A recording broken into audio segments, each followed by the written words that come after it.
오늘 우리에게 주시는 하나님의 말씀은 잠언 3장 말씀입니다. 잠언 3장 27절로 35절까지의 말씀을 한 절씩 교독하고 마지막 절은 같이 보도록 하겠습니다. 잠언 3장 27절로 35절까지의 말씀입니다. 제가 먼저 봅니다. 내 손이 선을 베풀 힘이 있거든 마땅히 받을 자에게 베풀기를 아끼지 말며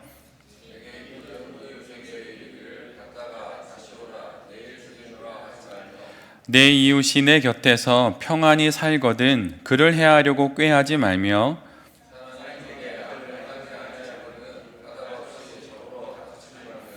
포악한 자를 부러워하지 말며 그의 어떤 행위도 따르지 말라.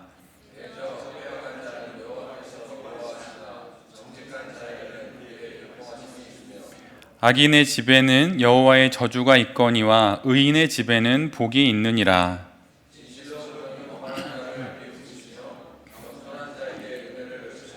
함께 봅니다. 지혜로운 자는 영광을 기업으로 받거니와 미련한 자의 영달함은 수치가 되느니라. 아멘. 오늘은 잠언 3장의 말씀을 갖고 사업의 장막 뒤에 계신 하나님, 사업의 장막 뒤에 계신 하나님, 이런 제목으로 함께 하나님 말씀을 나누도록 하겠습니다. 오늘 본문은 앞부분에서 6가지의 금지사항을 말합니다.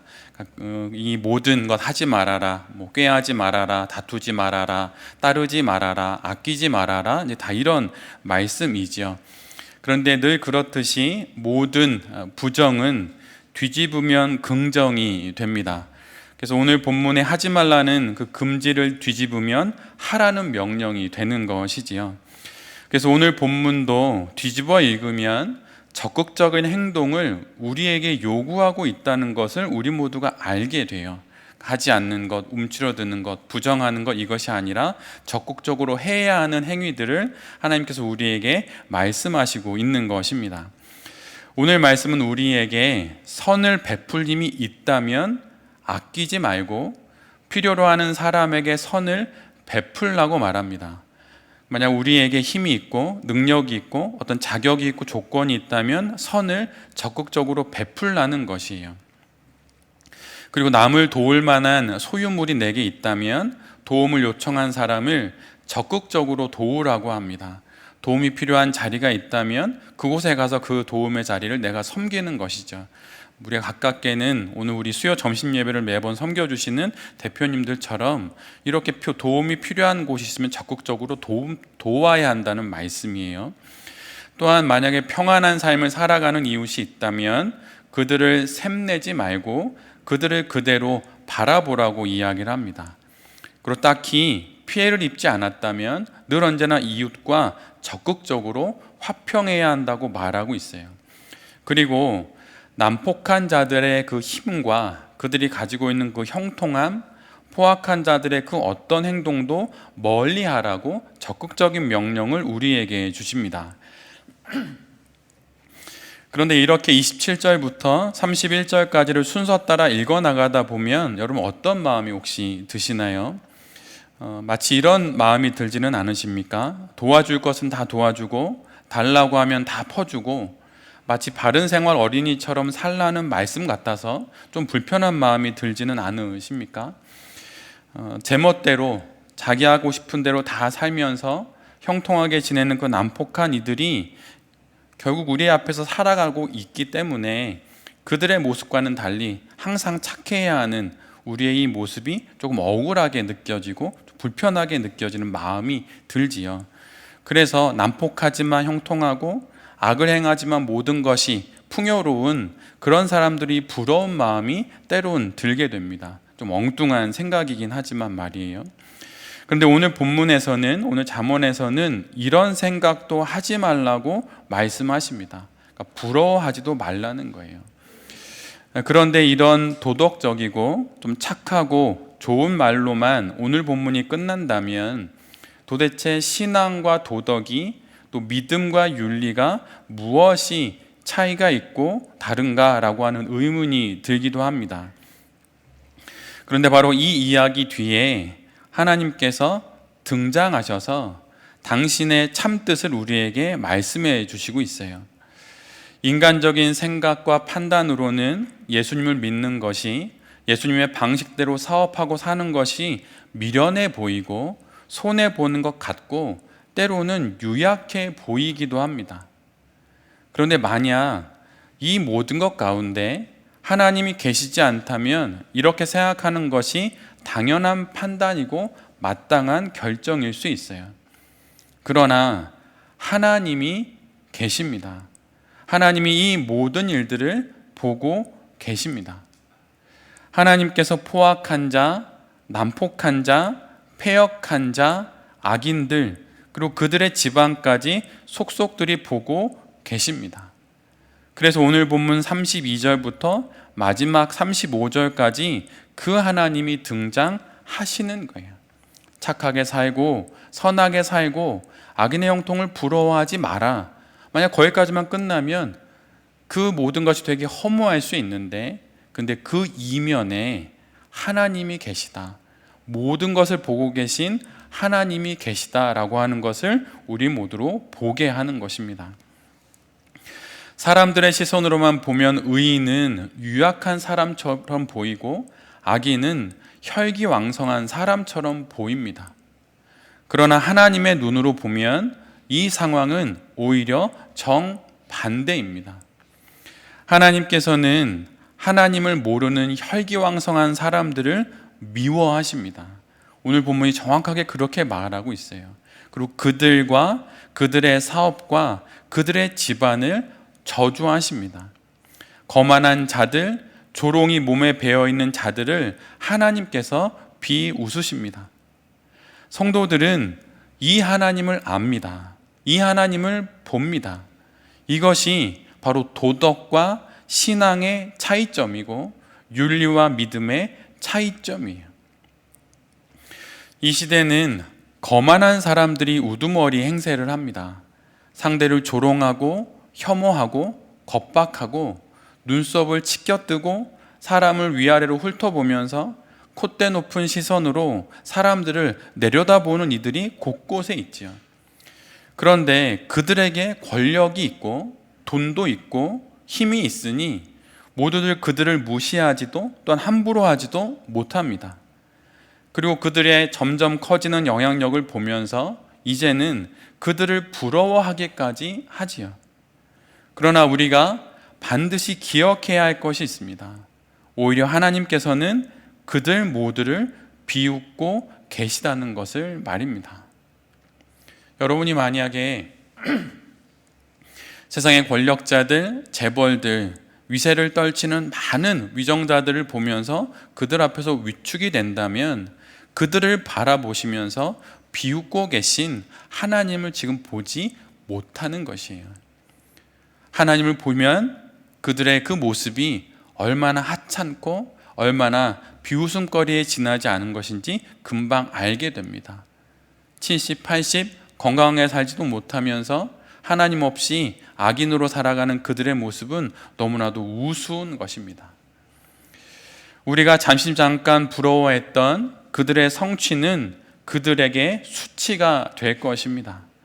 높이 올라가면 올라갈수록 결국은 더 아래로 떨어질 뿐인 것이에요.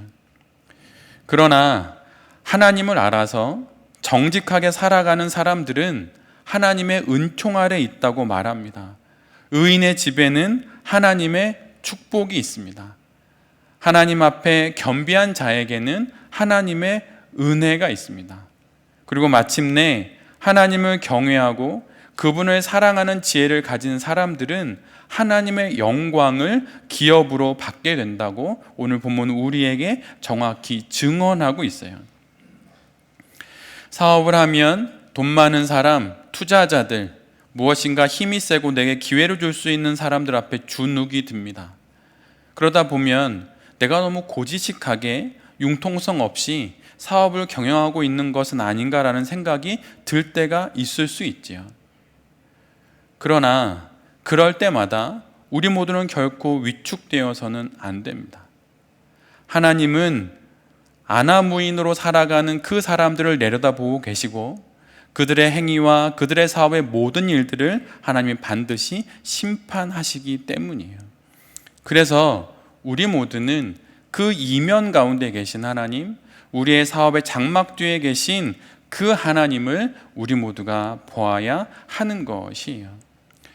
하나님은 어디에 계신지, 하나님 없이 아나무인으로 사업을 하는 이들의 사업은 점점 커져만 가고 내 사업은 제자리 걸음이거나 아니면 제자리 걸음도 하지 못하는 경우를 맞을 수가 있습니다. 그럴 때면 여유가 없어지고 몸도 마음도 편치가 않지요. 도움을 요청하는 이들에게는 짜증이 나고 잘 나가는 이들을 보면 괜한 심술이 일어나서 필요 없는 다툼에 빠지기도 합니다. 이래저래 일이 자꾸 꼬여만 가지요. 그럴 때 사업가인 내 자신의 마음을 우리는 어디에 두어야 하는 것입니까? 이때 기독 사업가는 그 마음을 모든 상황 뒤에 계신 하나님께 두어야 하는 것이에요. 지금도 우리의 사업을 바라보고 계신 그 하나님께 우리의 시선을 두어야 합니다.